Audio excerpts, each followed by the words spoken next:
Russian man like inside the dark, call me Bill Snatcher.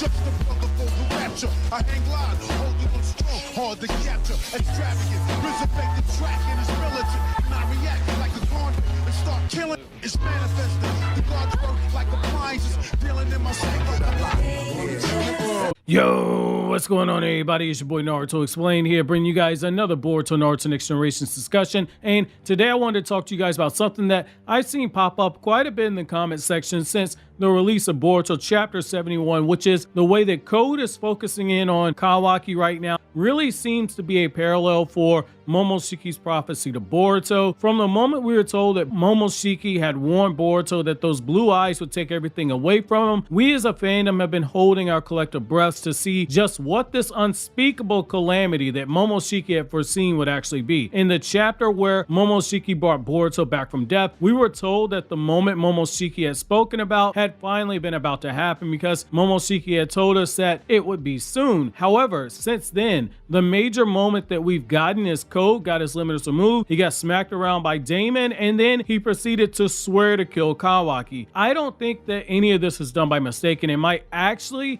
be a backdoor way to start connecting us back to Momoshiki's prophecy to Boruto, and I'll explain how. So when we look at one of Kishimoto's penchants as a writer, one thing that really stands out is his need to develop the main character and the co-main character in two specific ways. One way is for one of the characters to be a narratively driving force, which for Naruto, in a lot of cases, it was Sasuke, and since Kishimoto's taken back over Boruto's story, a lot of people have noticed that it's really been Kawaki, even more so than it was when Kodachi was writing. The other penchant is that you place the characters in similar but different circumstances to see how they react, where if one suffers a brutal loss, then the other will suffer as well. It's very much like how George Lucas would kind of write the Star Wars trilogies, where it was often something that rhymed in each film. I think that we're seeing something very similar here, akin to the second one, play out right here with Kishimoto, and I think it might be something that doesn't stray too far off of what Ukyo Kodachi had actually been intending with the Boruto story, because one of the key things that he really set up with Kawaki and Boruto was the concept of resonance. So under Kodachi, the idea of resonance was used as a way to both power up Boruto and Kawaki's karmas by having them in close proximity between one another, and it seemingly sped up the extraction of each vessel's karma seal, which is why for a lot of times you had a lot of fans saying that the resonance could be used to break each of them free from the curse of karma, which we now know isn't exactly the case, but it was not a bad theory at the time. However, it's not by mistake that we still see some of the patterns with their karma right now, and given how the story just showed us the situation with karma, there is a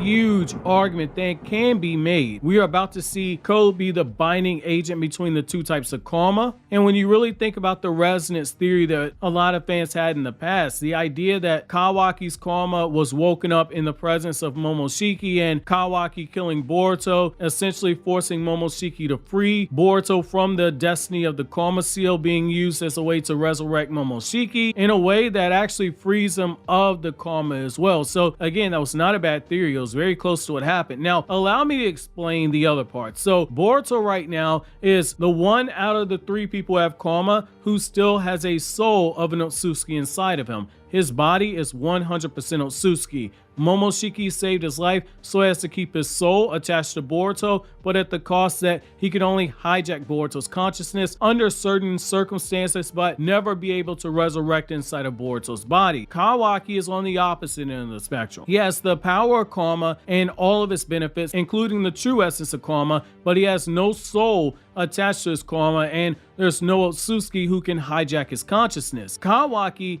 has managed to awaken the karma as a direct result of interacting with Boruto, who is being controlled by Momoshiki and in possession of the true essence of karma. The end result is that we saw Kawaki in a variation of a form of karma that we've never seen before, because he now had Ishiki's dojutsu on full display, even more prominent than when Jigen was using it. This brings us to Code, the binding agent for the karmas. Code has a weaponized karma that can neither be used for resurrection or be used to gain the benefits of having an Otsutsuki soul inside of it. It's literally an empty husk. However, with him gaining the power that he has, he's now being given the opportunity to further stimulate Bortuo and Kawaki, which is why he has to be that binding agent. And the first step is to curse Kawaki with his own prophecy, much in the same way that Momoshiki did for Boruto. With Momoshiki, it was a warning for a dire calamity that takes everything away from Boruto. For Code, he's being used as someone who can physically take everything away from Kawaki. We've seen how Boruto reacts to the unknown being out there, and how ever since we've seen him further run into the bonds that he cherishes so much,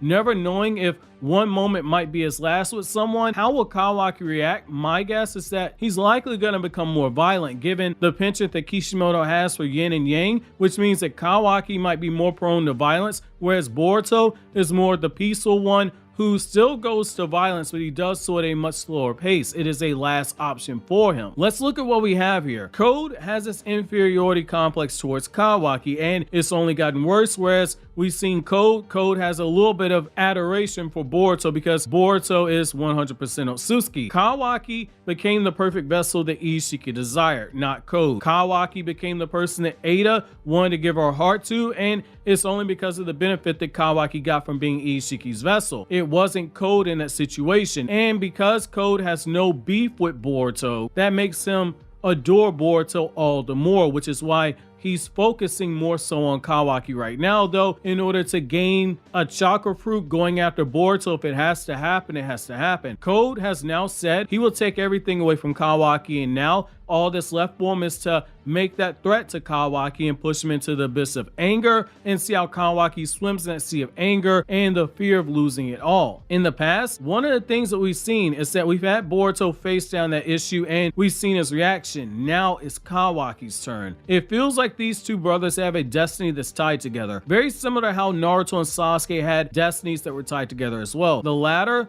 were tied together via the cycle of reincarnation. I believe that the former might be used to play off of each other as a form of resonance, and given Boruto's manga has continuously played with the concept of breaking away from samsara, i.e. the cycle of birth, life, death, and rebirth, which, to dumb it down even further, samsara is the concept that Kishimoto used as the foundation for a lot of the six paths powers and six paths related concepts that we've seen in Naruto. I think the resolution between Boruto and Kawaki is being set up as a long-term play here, especially as we continue breaking away from that concept of samsara. However, before we get to that, we might have to first jump into the whole fallout of Kawaki and how he handles his threat with Code. It can't be my mistake. Momoshiki tells Boruto at the same time that the time at hand is soon, right when Kawaki is about to get a very similar prophecy of losing everything. It smells too much like how Naruto's manga had death flags that were set up for Itachi and Jiraiya around the same time, and they were cashed in